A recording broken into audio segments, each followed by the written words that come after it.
Europas Kapitalmärkte sind bis heute stark zersplittert. Es gibt Dutzende nationale Handelsplätze, Abwicklungssysteme, Clearinghäuser, die kaum miteinander verbunden sind. Wir arbeiten ja zurzeit als Parlament an einem Paket zur Marktintegration, das die Zersplitterung überwinden soll. Sie haben es ja angesprochen.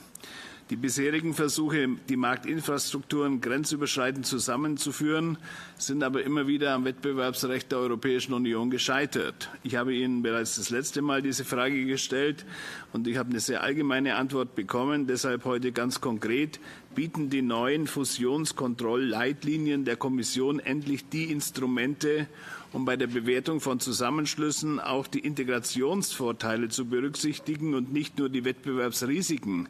Sehen Sie die Wettbewerbspolitik als aktiven Baustein zur Vollendung des europäischen Kapitalmarkts, oder werden wir weiterhin erleben, dass genau die Zusammenschlüsse scheitern, die Europa braucht, um international wettbewerbsfähig zu sein? Vielen Dank. I have to say that I loved your questions, the two of them. Oh.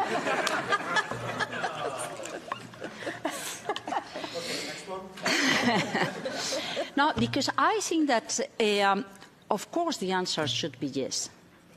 And then you may tell me, well, let's explain a little bit what it means, and then let's see to what extent we agree or disagree. I think that the merger guidelines has been a fantastic exercise internally, quite open to inputs coming from different interested players. And what we try to provide is clarity on how we engage since the very first moment on this assessment. So there was a clear demand coming from the business community. Please let us know what is the theory of harm. Let's use a level playing field to understand why you consider something risky, why we consider something positive. And I think that this is a fair comment, and it is reflected in the guidelines. Something which is also important to underline is that for the business community, for the final consumers, price is relevant.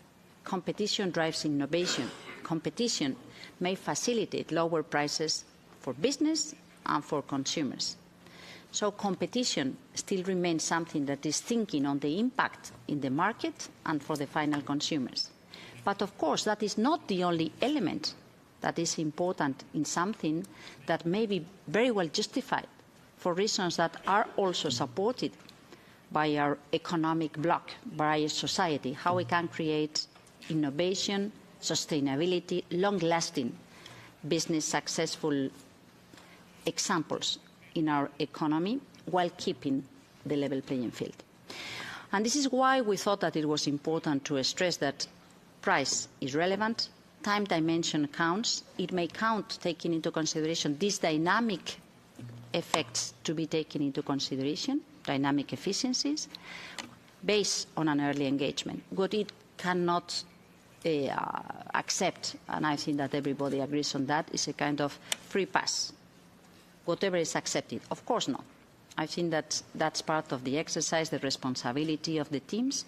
But I think that it's been quite interesting to see how we can engage and provide this upfront understanding on how we are going to assess the criteria. My sense is that it is probably one of the most advanced approaches that has been built in all world jurisdictions, and I think that now we need to learn, to implement, and to work together in the next phase.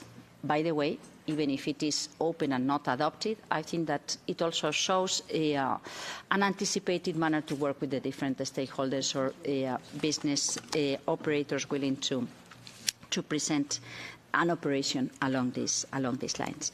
On the building blocks to ensure a proper capital market, a single market, I think that, well, we can identify some examples on the banking sector and the capital markets here in Europe that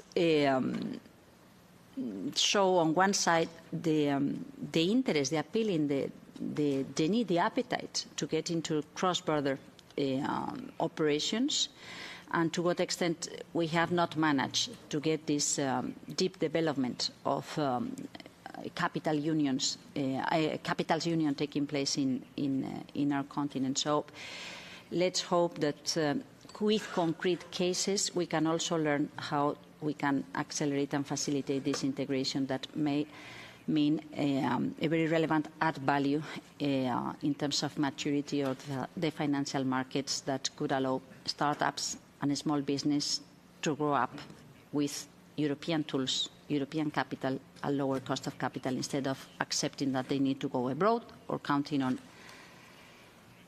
banks and financial opportunities abroad.